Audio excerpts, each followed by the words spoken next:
नमस्कार, स्वागत है आपका। आप देख रहे हैं गुड न्यूज टुडे। आपके साथ मैं हूं रेखा कड़ाकोटी और वक्त हो गया है आपके खास कार्यक्रम गुड लक टुडे का, जहां पर स्टूडियो में मेरे साथ मौजूद हैं पंडित शैलेंद्र पांडे जी। बहुत बहुत स्वागत है पंडित जी आपका इस खास शो में। नमस्कार। तो कार्यक्रम में आज हम बात करेंगे रक्षाबंधन के पर्व की। इस बार रक्षाबंधन की तिथि को लेकर क्या भ्रम है ये हम जानेंगे, और कब मनाया जाएगा रक्षाबंधन का पर्व, क्या है रक्षाबंधन का पौराणिक और धार्मिक महत्व, और कैसे आप मनाएं इस बार रक्षाबंधन का त्योहार, ये सब जानेंगे पंडित जी से। लेकिन शुरुआत करते हैं गुड लक मंत्र के साथ।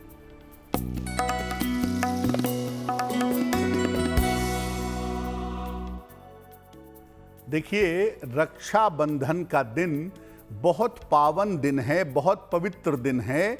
इस दिन आप सफेद रंग का एक शंख घर में ले आइए और इसे पूजा स्थान पर अपने स्थापित कर दीजिए और नियमित रूप से सुबह शाम दोनों समय इसका प्रयोग करिए, इसको बजाइए। अगर आप ऐसा करते हैं तो आपके घर में धन और संपत्ति का अभाव बिल्कुल भी नहीं होगा। रक्षाबंधन श्रावण शुक्ल पक्ष की पूर्णिमा तिथि है और पूर्णिमा तिथि श्रावण महीने की शंख लाने के लिए सबसे ज्यादा मूल्यवान मानी जाती है।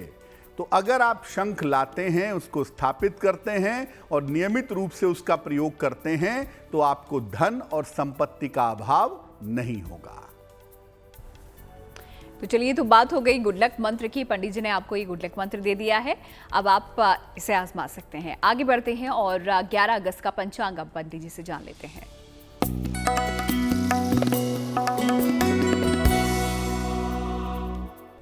दिनांक 11 अगस्त 2022, दिन बृहस्पतिवार, तिथि है श्रावण शुक्ल पक्ष की चतुर्दशी तिथि सुबह के 10:38 तक।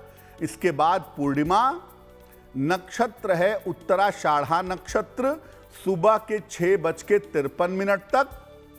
चंद्रमा मकर राशि में संचरण कर रहे हैं। राहु काल का समय दोपहर के 1:30 से लगभग 3 बजे तक।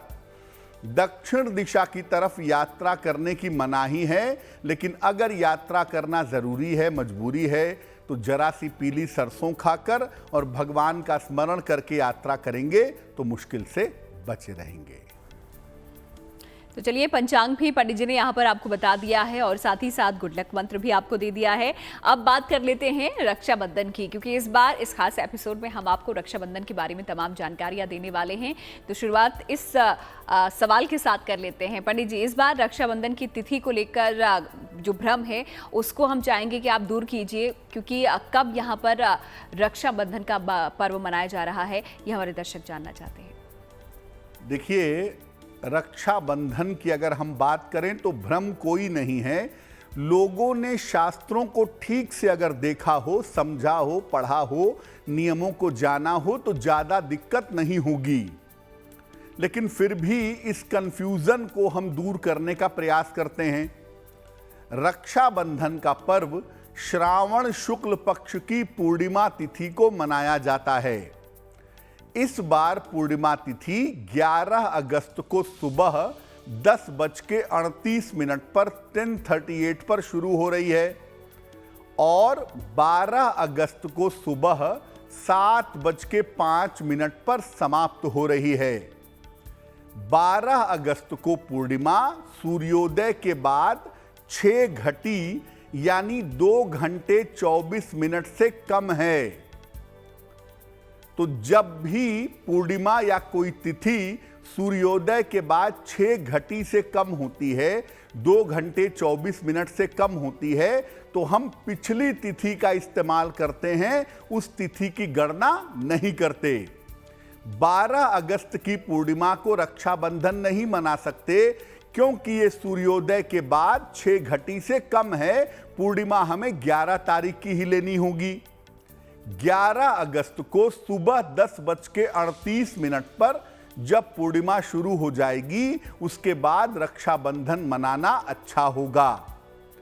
इस दिन रात के 8:50 तक भद्रा भी है और लोग अपने अपने तर्क दे रहे हैं कि भद्रा है तो उसके पुच्छ में बांधो, उसके मध्य में बांधो, भद्रा समाप्त हो जाए तब बांधो। लेकिन ये आप समझिए कि भद्रा मकर राशि में है, यानी पाताल लोक में है। भद्रा स्वर्ग में है, पृथ्वी पर है कि पाताल में है? जब ये पृथ्वी पर होती है तब ये इफेक्टिवली काम करती है, लेकिन ये भद्रा मकर राशि में है यानी पाताल लोक में है। इसीलिए इस भद्रा का पृथ्वी पर और पृथ्वी के किसी कार्य पर कोई असर नहीं पड़ेगा। तो भद्रा भूल जाइए, उसकी चिंता की जरूरत नहीं है, क्योंकि भद्रा है पाताल लोक में। 11 अगस्त को सुबह 10:38 के बाद कभी भी आप रक्षाबंधन मना सकते हैं। 11 अगस्त को रक्षाबंधन मनाना सही होगा सुबह के 10:38 के बाद।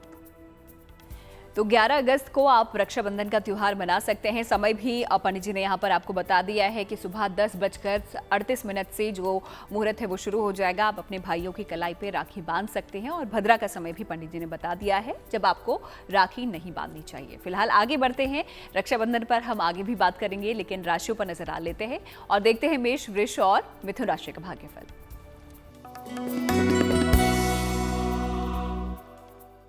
मेष राशि, करियर में आपके लिए लाभ के संकेत हैं। करियर में आपको लाभ होगा। धन का लाभ भी इस समय आपको हो सकता है। संतान पक्ष की उन्नति होती हुई आपके लिए दिखाई दे रही है। किसी निर्धन व्यक्ति को, गरीब व्यक्ति को अगर आप धन का दान कर दें तो आपका दिन और भी ज्यादा शुभ होगा। शुभ रंग होगा सफेद और भाग्य का मीटर आपको नंबर दे रहा है 80%, यानी बहुत अच्छा भाग्य आपके साथ बना हुआ है।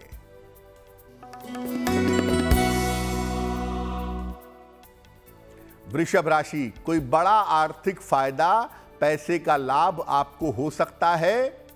रुके हुए तमाम काम आपके पूरे होंगे।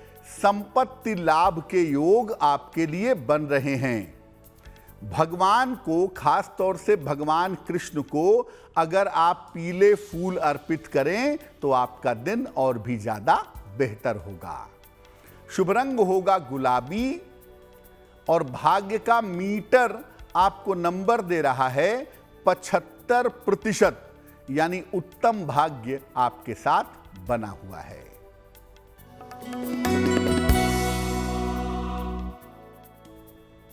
मिथुन राशि, बेवजह की चिंता परेशान कर सकती है।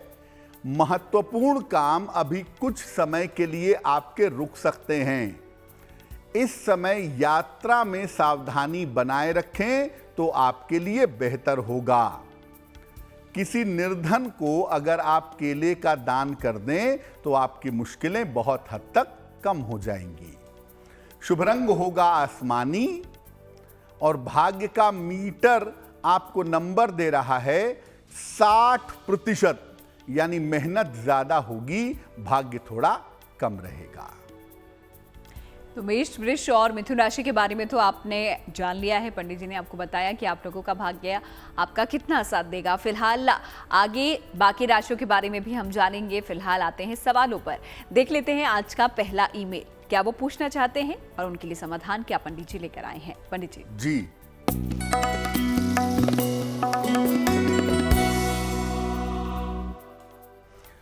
आज का जो पहला मेल है वो मनीष जी ने हमें लिखा है कोलकाता से। इनकी जन्म की तारीख है 30 मार्च 1985। जन्म का समय है 4:48 सवेरे 4:48 AM। जन्म स्थान है कोलकाता, पश्चिम बंगाल। ये पूछ रहे हैं कि मेरा विवाह कब होगा, विवाह होने की संभावना क्या है और मेरे करियर की स्थिति आने वाले समय में कैसी रहेगी। मनीष जी, आपकी कुंडली बनती है कुंभ लग्न की और आपकी राशि बनती है मिथुन राशि। महादशा बुध की और अंतरदशा भी बुध की चल रही है नवंबर 2023 तक। मनीष जी, आपकी शादी निश्चित रूप से होगी और आपके विवाह होने का जो मजबूत योग है वो वर्ष 2023 में दिखाई दे रहा है। मार्च से लेकर के नवंबर 2023 के बीच में आपकी शादी हो जाएगी। अभी आपका करियर एक ही जगह पे रुका हुआ है, वैसे कोई दिक्कत नहीं है, लेकिन बहुत डेवलपमेंट नहीं हो पा रहा है। तो बहुत डेवलपमेंट होने की, बहुत ग्रोथ होने की जो संभावना है वो आपकी कुंडली में दिखाई देती है अप्रैल 2023 के बाद। विवाह होने में दिक्कतों के आने के पीछे सबसे बड़ी वजह है आपके शुक्र का गड़बड़ होना। क्या उपाय करें शीघ्र विवाह के लिए, करियर के लिए? एक ओपल बनवा के पहने, लगभग 12 से 14 रत्ती का ओपल चांदी की अंगूठी में, दाहिने हाथ की तर्जनी उंगली में, शुक्रवार की शाम को ओपल पहनने से आपको लाभ होगा। और दूसरा काम आप करें, रोज सुबह और रोज शाम 108 बार एक मंत्र पढ़ेंगे, ओम नमो भगवते वासुदेवाय। ओम नमो भगवते वासुदेवाय, ये मंत्र पढ़ना आपके लिए बहुत अच्छा रहेगा। चलिए, अगर आप भी कोई सवाल पंडित जी से पूछना चाहते हैं, आप भी हमें लिंक भेजिए। हमारी ईमेल आईडी आपकी स्क्रीन पर इस वक्त आपको नजर आ रही होगी। आगे बढ़ते हैं, क्योंकि रक्षाबंधन का समय पंडित जी ने बता दिया है, कौन सी तारीख यानी कि 11 अगस्त को इस बार मनाया जाना है, ये भी आपने जाना। अब इसका पौराणिक और धार्मिक महत्व भी पंडित जी से समझ लेते हैं। पंडित जी देखिए, रक्षा करने और करवाने के लिए जो धागा बांधा जाता है, प्रेम के साथ, मंत्र के साथ, भावना के साथ, उस धागे को, उस पवित्र बंधन को हम रक्षा बंधन या रक्षा सूत्र कहते हैं। रक्षा बंधन के पर्व के दिन बहनें अपने भाई की रक्षा के लिए उनके कलाई पर रक्षा सूत्र बांधती हैं और भाई अपनी बहनों को जीवन भर उनकी रक्षा का वचन देते हैं। राजसूय यज्ञ के समय भगवान कृष्ण की उंगली कट गई, उनका हाथ कट गया। उस समय द्रौपदी ने रक्षा सूत्र के रूप में अपने आंचल का टुकड़ा भगवान कृष्ण को बांध दिया था। कृष्ण की मान्यता इतनी ज्यादा है, कृष्ण का प्रभाव इतना ज्यादा है हमारे ऊपर कि उस परंपरा के बाद से ये परंपरा ही शुरू हो गई कि बहनें अपने भाई को राखी बांधना शुरू कर दी।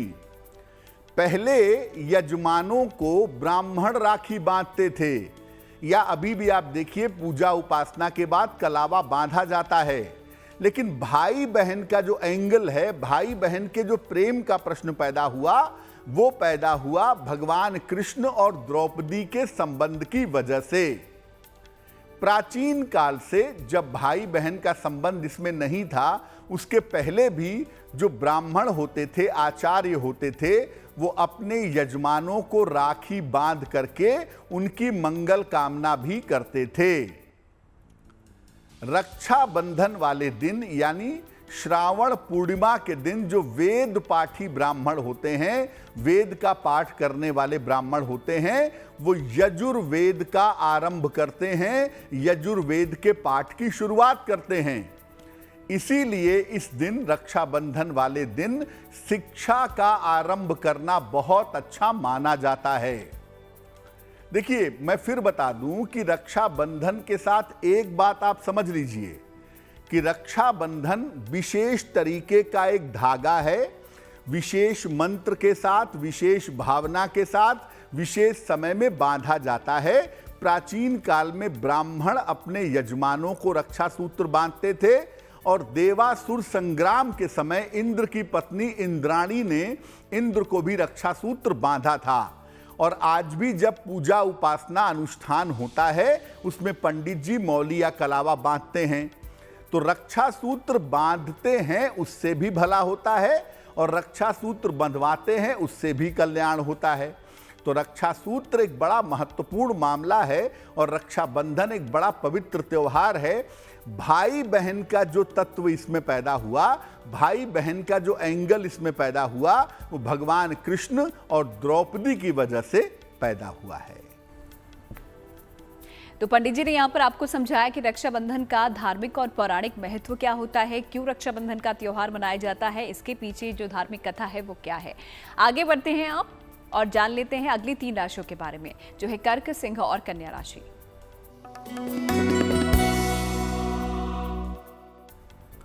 कर्क राशि, आपकी जो मानसिक चीजें हैं, आपकी जो मानसिक तनाव की स्थिति है वो ठीक रहने वाली है। धन लाभ के योग आपके लिए बनते हुए दिखाई दे रहे हैं। अगर आप अविवाहित हैं तो इस समय आपका विवाह तय हो सकता है। किसी निर्धन को अगर आप धन का दान कर दें तो आपकी मुश्किलें बहुत हद तक हल हो जाएंगी। शुभ रंग होगा सफेद और भाग्य का मीटर आपको नंबर दे रहा है 70%, यानी मध्यम भाग्य आपके साथ बना हुआ है।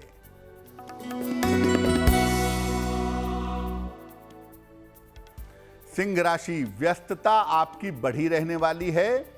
व्यापार में आपके सुधार होता दिख रहा है। स्वास्थ्य आपका कुल मिलाकर अच्छा बना रहेगा। भगवान कृष्ण को अगर आप पीले फूल अर्पित कर दें तो आपका दिन और भी ज्यादा शुभ होगा और भी ज्यादा अच्छा होगा।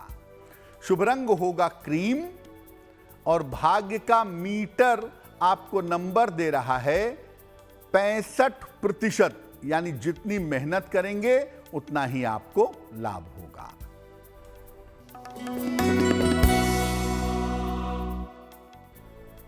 कन्या राशि, मानसिक चिंताएं आपकी समाप्त होती दिख रही हैं। करियर में आपके लिए लाभ के योग बने हुए हैं। यात्राओं में इस समय सावधानी बनाए रखें। अगर आप खाने पीने की वस्तु का दान कर दें तो आपका दिन थोड़ा बेहतर होगा, दिन की मुश्किलें थोड़ी कम होंगी। शुभ रंग जिसका प्रयोग करेंगे वो होगा सुनहरा और भाग्य का मीटर आपको नंबर दे रहा है 75%, यानी उत्तम भाग्य आपके साथ बना हुआ है।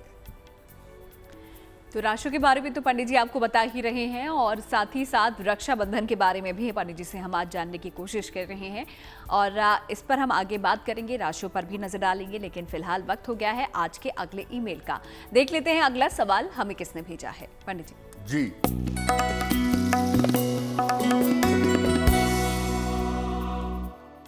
अगला जो ईमेल है वो अजय जी ने हमें भेजा है, हैदराबाद से लिखते हैं ये। 15 फरवरी 1980 का जन्म है इनका। 9:10 सवेरे जन्म स्थान है दिल्ली। ये लिख रहे हैं कि 2020 में इनकी पहली शादी टूट चुकी है, तलाक हो चुका है। दूसरा विवाह कब तक होगा और कैसा रहेगा? क्या ये विदेश में सेटल हो सकते हैं, ये भी जानना चाहते हैं। और नौकरी में सफलता कब मिलेगी, बेहतरी कब होगी? अजय जी, आपकी कुंडली बनती है मीन लग्न की और आपकी राशि बनती है मकर। महादशा बृहस्पति की और अंतरदशा चंद्रमा की आपकी चल रही है 1 दिसंबर 2023 तक। सबसे पहले बता दूं कि आपका दूसरा विवाह वर्ष 2023 में होगा। लगभग जून से लेकर के दिसंबर वाले समय में आपकी सेकेंड मैरिज होगी और ये विवाह आपका आपकी अपनी इच्छा से होगा, किसी जानी पहचानी लड़की के साथ। दूसरी बात यह है कि आप बिल्कुल विदेश में सेटल हो सकते हैं। वर्ष 2024 में आपके फॉरेन सेटलमेंट के योग कुंडली में दिखाई दे रहे हैं। जहां तक नौकरी में बेटरमेंट का प्रश्न है, नौकरी आपकी अभी मध्यम चल रही है। जनवरी 2023 के बाद आपकी नौकरी लगातार बेहतर होती चली जाएगी। क्या उपाय करना चाहिए? अजय जी, एक रत्न बनवा के पहनिए, उसको कहते हैं मोती। एक 10-12 रत्ती की मोती चांदी की अंगूठी में, दाहिने हाथ की सबसे छोटी उंगली में, शुक्ल पक्ष के सोमवार की रात को अगर आप मोती पहनते हैं तो आपको लाभ होगा। एक मोती पहन लें। और दूसरा काम करें, हर रविवार के दिन खाने पीने की चीज का, विशेष तौर से गुड़ का, आटे का या गेहूं का अगर आप दान करें तो आपके लिए बहुत शुभ रहेगा।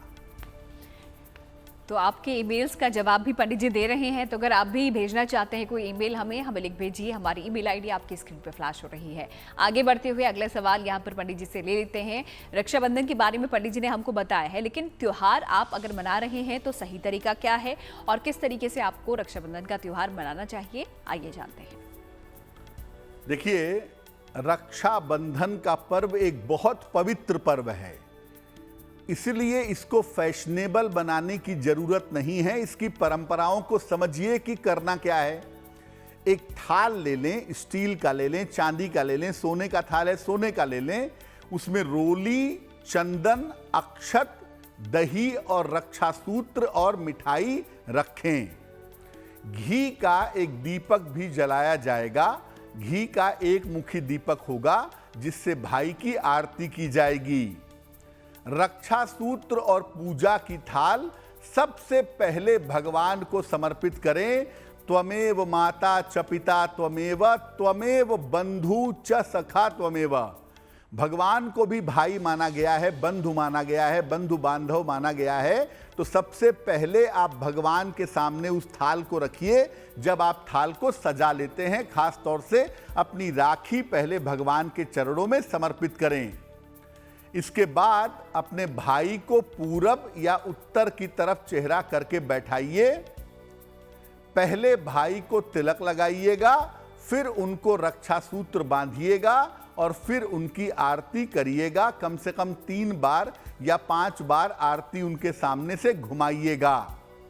फिर मिठाई खिला करके भाई की मंगल कामना करेंगी। ये प्रार्थना करेंगी कि मेरे भाई की उम्र लंबी हो, मेरा भाई स्वस्थ रहे, जीवन में तरक्की कर सके। रक्षा सूत्र बांधने के समय भाई और बहन का सर खुला हुआ नहीं होगा। बहनें अपना आंचल अपने सर पे रख लेंगी और भाई एक रुमाल या अपना हाथ अपने सर पे रख लेंगे। रक्षा बंधवाने के बाद भाई और बहन को माता पिता को और गुरु का आशीर्वाद लेना चाहिए। इसके बाद जो भाई हैं वो बहन को अपनी सामर्थ्य के अनुसार उपहार देंगे। आपके पास ज्यादा पैसे नहीं है, आप छोटा उपहार दीजिए। उपहार देने की भावना मूल्यवान है, उपहार कितना कीमती है ये मूल्यवान नहीं है। तो जो भी आप कर सकें यथाशक्ति उनको उपहार भी दीजिए। उपहार में ऐसी चीजें दीजिए जो दोनों के लिए मंगलकारी हों, दोनों के लिए फायदेमंद हों। काले वस्त्र और तीखा या नमकीन खाने वाली चीजें, एक काले रंग का कपड़ा और तीखी खट्टी चीजें उपहार में मत दीजिएगा, बहुत अच्छा रहेगा। तो किस तरीके से रक्षाबंधन का त्योहार आपको मनाना है, अपनी जो राखी की थाल है उसको किस तरीके से सजाना है, ये आपने जान लिया है। आगे बढ़ते हैं और अब राशियों पर आते हैं एक बार फिर से और देख लेते हैं तुला, वृश्चिक और धनु राशि का भाग्यफल।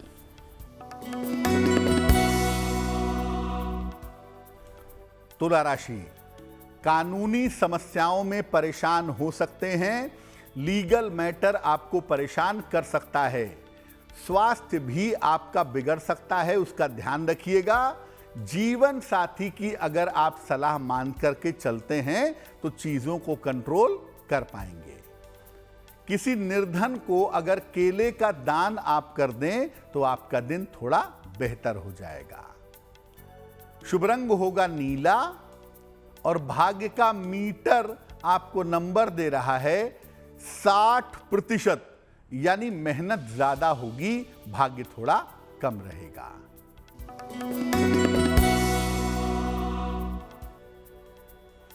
वृश्चिक राशि, धन लाभ के योग आपके लिए बने हुए हैं। जिम्मेदारियां हालांकि इस समय आपकी बढ़ सकती हैं। परिवार में शुभ कार्य के योग भी आपके लिए दिखाई दे रहे हैं। तो इन चीजों का आपको ध्यान रखना चाहिए। अगर किसी निर्धन को आप धन का दान कर दें तो आपका दिन और भी ज्यादा शुभ होगा। शुभ रंग होगा आसमानी और भाग्य का मीटर आपको नंबर दे रहा है 70%, यानी मध्यम भाग्य आपके साथ बना हुआ है।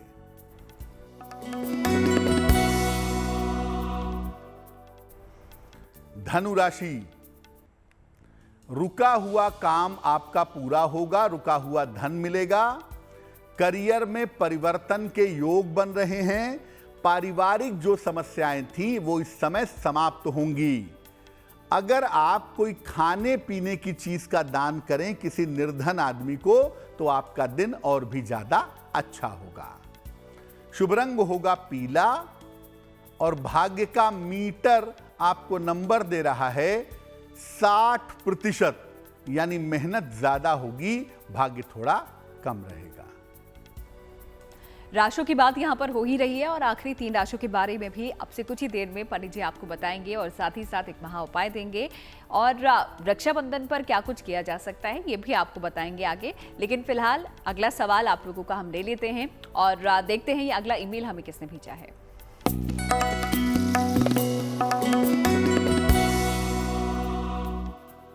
वैशाली जी ने पानागढ़ से हमें मेल लिखा है। 23 सितंबर 1997 का जन्म है, 5:54 सवेरे, और इनकी जुड़वा बहन का जन्म है 5:50 सवेरे। जन्म स्थान है चंडी मंदिर पानागढ़। ये लिख रही हैं कि क्या कुंडली में मांगलिक दोष है और अगर है तो क्या हमें कुंभ विवाह करवाना चाहिए? नौकरी कब तक लगेगी? विवाह कब होगा और कैसा होगा? जब जुड़वा लोगों की बात करते हैं तो 2 तरह की कुंडलियां बनती हैं। एक होती है आइडेंटिकल कुंडली, जिसमें लग्न, नवांश और वर्ग चार्ट भी ऑलमोस्ट सेम बन जाते हैं, लेकिन एक होती है जिसमें लग्न सेम होता है लेकिन वर्ग चक्रों में अंतर आ जाता है। यहां पर वर्ग चक्रों में अंतर आ जा रहा है तो कोई बहुत दिक्कत नहीं है। वैशाली की जो कुंडली बनती है वो कन्या लग्न की बनती है। राशि बनती है वृश्चिक, महादशा गुरु की, अंतरदशा शनि की चल रही है फरवरी 2024 तक। सबसे पहले बता दूं कि मेष नवांश में आपका जन्म हुआ है और आपकी कुंडली में कोई भी मंगल का दोष नहीं है, आपको उसकी चिंता नहीं करनी है।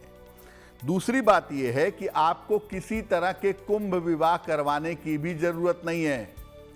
जहां तक आपके विवाह का प्रश्न है, लगभग अभी 25 साल आपकी उम्र होने जा रही है।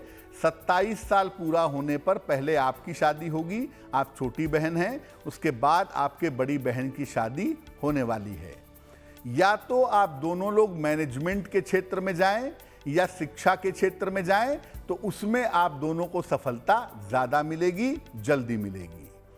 क्या उपाय करना चाहिए? सूर्य वाला पार्ट इसमें थोड़ा ज्यादा निगेटिव है, इसीलिए नित्य प्रातः सूर्य भगवान को जल चढ़ाएं। सूर्य भगवान के सामने खड़े होकर या बैठ करके हनुमान चालीसा का पाठ करें तो आपको लाभ होगा। तो चलिए आखिरी एक और सवाल आपसे कुछ ही देर में आप लोगों का हम लेंगे, लेकिन उससे पहले अपना सवाल ले लेते हैं रक्षाबंधन को लेके। और ये हमारे जो सवाल होते हुए आपके भी बहुत काम आते हैं क्योंकि यहाँ पर समाधान पंडित जी देते हैं। तो रक्षा सूत्र की अगर बात की जाए, यानी कि राखी जो आप बांधने वाले हैं अपने भाई को, वो कैसी होनी चाहिए, ये जानते हैं पंडित जी से। आजकल के मार्केट में बहुत सारी डिजाइनर, रंगीन, इलेक्ट्रॉनिक्स की राखियां भी आ गई हैं, लेकिन वास्तव में रक्षा सूत्र होना कैसा चाहिए? देखिए, रक्षा सूत्र 3 धागों का होगा, लाल, पीला और सफेद। लाल रंग ब्रह्मा का, पीला नारायण यानी विष्णु का और सफेद यानी शिव जी का। तो ब्रह्मा, विष्णु, महेश तीनों चाहिए। लाल, पीले और सफेद रंग का धागा हो तो बहुत अच्छा है, नहीं तो लाल और पीला धागा तो होना ही चाहिए। लाल और पीला धागा रक्षा सूत्र में जरूर होना चाहिए। रक्षा सूत्र में चंदन का टुकड़ा लगा हो या चंदन की खुशबू हो तो यह भी बहुत ज्यादा उत्तम होता है। अगर कुछ नहीं है तो कलावा भी श्रद्धा पूर्वक बांध सकते हैं। यानी अगर आप बहन हैं, मां हैं, अपने भाई को राखी बांधनी है और आपके पास राखी नहीं है तो कोई बात नहीं, कलावा भी अपने भाई की मंगल कामना करते हुए आप बांध सकती हैं। इससे भी निश्चित रूप से रक्षाबंधन का पर्व मन जाएगा। तो राखी कैसी होनी चाहिए ये भी आपने अब जान लिया है और राखी से जुड़ी हुई बहुत सारी जानकारियां यहाँ पर पंडित जी ने आपको दे दी हैं। अब आते हैं आखिरी 3 राशियों पर, जो है मकर, कुंभ और मीन राशि। देखते हैं इनका भाग्यफल। मकर राशि, संपत्ति संबंधी काम आपके बनेंगे। प्रॉपर्टी के काम निपटा लीजिए। कोई महत्वपूर्ण काम इस समय आपका हो जाएगा। करियर में अच्छी सफलता के योग आपके लिए दिखाई दे रहे हैं। अगर भगवान कृष्ण को आप पीले फूल अर्पित कर दें तो दिन आपका और भी ज्यादा बेहतर होगा। शुभ रंग होगा लाल और भाग्य का मीटर आपको नंबर दे रहा है 90%, यानी सबसे अच्छा भाग्य आपके साथ बना हुआ है।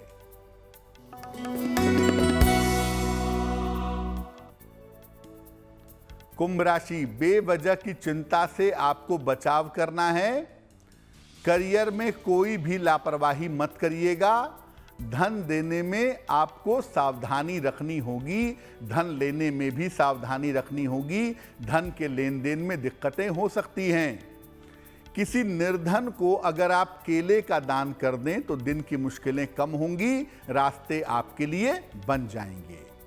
शुभ रंग होगा सफेद और भाग्य का मीटर आपको नंबर दे रहा है 60%, यानी मेहनत ज्यादा होगी, भाग्य थोड़ा कम रहेगा।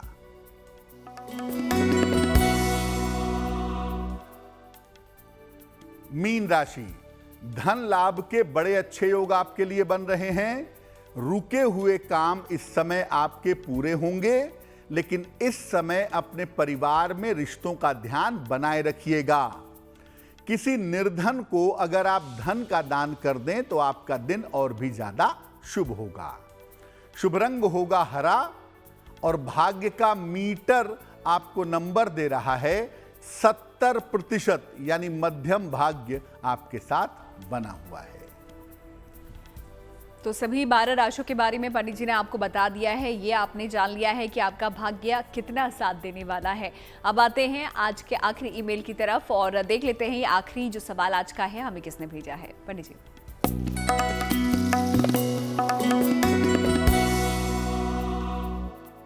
आज का अंतिम सवाल यश कुमार गुप्ता जी ने हमें लिखा है, गोरखपुर से लिखते हैं ये। इनकी जन्म तारीख है 1 जनवरी 2003, जन्म का समय है 11:50 सवेरे, जन्म स्थान है गोरखपुर, उत्तर प्रदेश। ये लिख रहे हैं कि मैंने 12वीं की परीक्षा इस बार दी थी, मैं उसमें पास नहीं हो पाया हूँ। आगे मैं क्या पढ़ाई करूँ, क्या कैरियर बनाऊँ, और मेरे घर की आर्थिक स्थिति ठीक नहीं रहती है, उसके लिए मैं क्या उपाय करूँ। यश, आपकी कुंडली बनती है मीन लग्न की और आपकी राशि बनती है वृश्चिक, और चंद्रमा बैठा है केतु और शुक्र के साथ, यानी मन बहुत चंचल है। पढ़ाई लिखाई की स्थितियां बहुत बढ़िया नहीं बन रही हैं। फिर भी मैं कहूंगा कि आप 12वीं के बाद कोई टेक्निकल पढ़ाई करिए, ITI कर लीजिए, कंप्यूटर लैपटॉप की रिपेयरिंग सीख लीजिए, या आप कंप्यूटर एप्लीकेशन BCA MCA का कोर्स कर लीजिए। यानी टेक्नोलॉजी से, तकनीक से संबंधित कोई पढ़ाई अगर आप कर लें आगे तो आपका जीवन बेहतर होगा। ज़्यादातर संभावना ऐसी लगती है कि 2024 से आपकी ज़िंदगी पूरी तरह से रास्ते पे चलने लगेगी, लेकिन जो आपको कहा है वो आप जरूर कर लीजिएगा।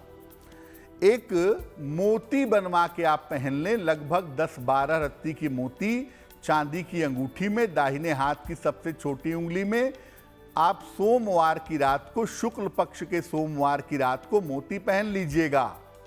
दूसरा काम करें, रोज सुबह और रोज शाम दोनों समय, सूरज उगते समय और डूबते समय, दोनों समय सूर्य भगवान को जल दें तो आपके लिए बहुत शुभ रहेगा। चलिए, तो ये तो आज के ईमेल्स हो गए। आज के 4 सवाल हमने ले लिए हैं और उम्मीद करते हैं कि जी जो भी दर्शक हमें ये सवाल भेजते हैं उनको उनके समाधान मिल जाए। और इसीलिए अगर आप भी कुछ पूछना चाहते हैं हमें लिख भेजिए। हमारी ईमेल आईडी आपके स्क्रीन पर फ्लैश हो रही है। तो रक्षाबंधन को लेकर आज हम बात कर रहे हैं इस खास एपिसोड में। किस तरीके से आपको मनाना है रक्षाबंधन का त्यौहार, क्या कुछ ऐसी बातें हैं जिनको आपने ध्यान में रखना है, ये तो हमने जान लिया। लेकिन पंडित जी, यहाँ पर क्या किसी तरीके की कोई खास पूजा भी रक्षाबंधन के दिन की जाती है? क्योंकि सावन का भी आखिरी दिन है और इस दौरान ज़्यादा से ज़्यादा भगवान की कृपा हमको मिल सके, क्या कोई पूजा आप बताएंगे हमारे दर्शकों को? बिल्कुल, जैसा रेखा ने कहा बात बिल्कुल ठीक है कि सावन का अंतिम दिन है और सावन का महीना तो भगवान शिव का महीना होता ही है। पूर्णिमा की तिथि चंद्रदेव की तिथि है, भगवान शिव से कनेक्टेड है। तो इस दिन मैं यही कहूँगा कि रक्षाबंधन का पर्व आप जरूर मनाएं, लेकिन ये ना भूलें कि ये सावन का अंतिम दिन है, इसलिए भगवान शिव के मंदिर में जाकर के जल जरूर चढ़ाइएगा। रक्षाबंधन के दिन जल और बेलपत्र शिवलिंग पर जरूर अर्पित करिएगा, वो आपके लिए जरूरी होगा। इसके अलावा भगवान शिव का श्रृंगार करवा लें, भगवान शिव का अभिषेक करवा लें, भगवान शिव के मंत्रों का जप कर लें, यानी भगवान शिव की ज़्यादा से ज़्यादा पूजा आपको रक्षाबंधन पर करनी चाहिए। और रक्षाबंधन में खास तौर से संध्या काल को, जैसे इस बार 11 अगस्त को रक्षाबंधन है, तो शाम को सूर्यास्त के पहले और बाद का जो समय है, यानी सूर्यास्त के आसपास का जो समय है, उस समय में अगर आप मंदिर में जा करके भगवान शिव की पूजा करें, उनके मंत्रों का जप करें, उनसे प्रार्थना करें, तो रक्षाबंधन का पर्व आपके लिए बहुत शुभ होगा। और जिन बहनों के भाई उनसे दूर हैं, वो बहनें भगवान शिव से प्रार्थना करें अपने भाई की लंबी आयु के लिए। वहाँ पर एक रक्षा सूत्र जरूर रख दीजिएगा शिव मंदिर में जा करके। और जो भाई हैं, उनके पास बहनें दूर हैं या उनके पास नहीं हैं, तो वो शिव मंदिर में जा करके शिव जी को जल चढ़ा करके अपने बहनों की लंबी आयु की, बहनों की सुरक्षा की प्रार्थना करेंगे, तो इससे लाभ होगा। सावन का अंतिम दिन सफ़ेद मिठाई भगवान शिव को चढ़ाइएगा, सफ़ेद मिठाई लोगों को खिलाइएगा और भगवान शिव की पूजा करिएगा। इस पर्व का पूरा पूरा लाभ आपको निश्चित रूप से प्राप्त होगा। अब आते हैं आगे और हैप्पी बर्थडे, यानी कि जिनका जन्मदिन आता है 11 अगस्त को, उनके लिए साल कैसा रहेगा, पंडित जी आपको बताएंगे।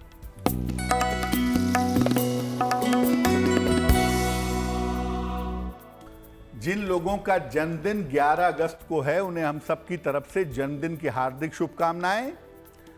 आने वाले वर्ष में आपके स्वास्थ्य की समस्याएं दूर होंगी, करियर में बड़े लाभकारी बदलाव होंगे।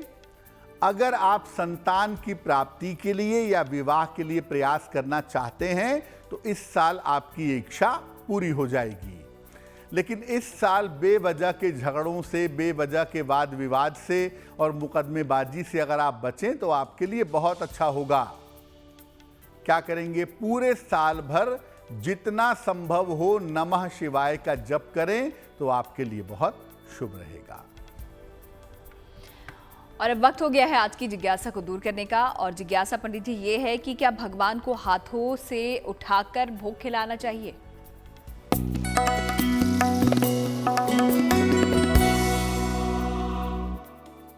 बहुत सारे लोग जब भगवान को भोग समर्पित करते हैं, तो प्लेट में लिया लड्डू या मिठाई अपने हाथ से निकाला और भगवान के चेहरे पे, मुंह पे लगाने लगते हैं। ऐसा करते हैं बहुत सारे लोग। क्या वाकई में ऐसा करना सही है? क्या वाकई में ऐसा करना चाहिए? सामान्यतः ईश्वर जो है वो सूक्ष्म रूप से आपका भोग ग्रहण करते हैं। जैसे किताब है, उसमें से कितने लोग भी पढ़ते जाएं, उस किताब के अक्षर समाप्त नहीं होते, उसके पन्ने नहीं घिसते। इसका मतलब वो सूक्ष्म रूप से पढ़ी जाती है। उसी तरह से सूक्ष्म रूप से ईश्वर भी आपका प्रसाद ग्रहण करते हैं। लेकिन जब आप बहुत भावना में आ जाते हैं, ईश्वर के प्रति बहुत जुड़ जाते हैं, तो अपने हाथों से उन्हें भोग देते हैं, इसमें कोई संदेह नहीं है। सिर्फ इतना ध्यान रखें कि भोग जब भी अर्पित करें, चाहे अपने हाथ से अर्पित करें, चाहे उनके सामने रख दें, पूरी श्रद्धा और निष्ठा बनाए रखें। भगवान रामकृष्ण परमहंस के बारे में हम सब ने सुना है कि वो एक हाथों से माँ काली को भोजन खिलाते थे, ले माँ तू खा, और दूसरे उसी हाथ से खुद खाते थे कि मैं भी खा रहा हूँ। तो जब आप भाव की पराकाष्ठा में पहुंच जाते हैं, जब ईश्वर के प्रति आपका भाव बहुत ज़्यादा प्रगाढ़ हो जाता है, तो ईश्वर मूर्ति नहीं रह जाता, फिर ईश्वर जीवंत हो जाता है। और ऐसे जीवंत ईश्वर को अगर आप अपने हाथ से भोग खिलाते हैं या भोग देते हैं या लगाते हैं, तो उसमें कोई भी हर्ज नहीं है। तो बहुत अच्छे से यहाँ पर पंडित जी ने समझा दिया है। तो अगर आप भी उन लोगों में से हैं जो कि भगवान को अपने हाथों से भोग खिलाते हैं, तो इसमें कोई गलत बात नहीं है। आगे बढ़ते हैं और शुभ पहर अब जान लेते हैं 11 अगस्त यानी बृहस्पतिवार का क्या है, पंडित जी।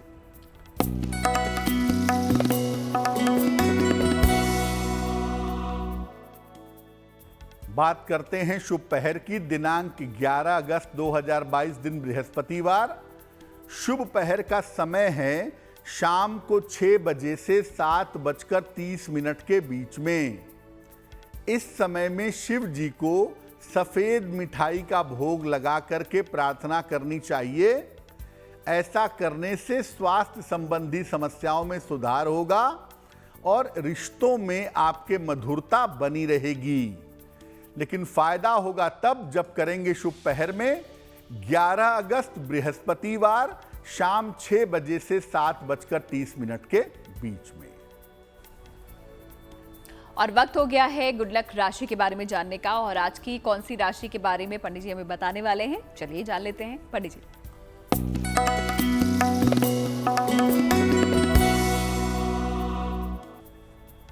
हम आपको अलग अलग राशियों की बीमारियों के बारे में बता रहे हैं और आज हम बात करेंगे मीन राशि की। सामान्यतः इनका स्वास्थ्य ठीक रहता है, लेकिन ये खुद के स्वास्थ्य के मामले में भयंकर लापरवाह होते हैं। इनको हार्मोन्स की, आंखों की और हड्डियों की समस्या अक्सर परेशान करती है। इनको खान पान में सावधानी रखनी चाहिए और भगवान शिव की उपासना करनी चाहिए। ऐसा करने से इनका जीवन और इनका स्वास्थ्य बेहतर रहता है। तो चलिए गुड लक राशि के बारे में भी पंडित जी ने आपको बता दिया है, जो कि मीन राशि थी। और अब आगे आते हैं, यहाँ पर आखिरी पड़ाव पर हम पहुंच गए हैं और बताते हैं हम आपको एक महाउपाय। तो पंडित जी आपको बताएंगे आज का महाउपाय क्या है। पंडित जी जी,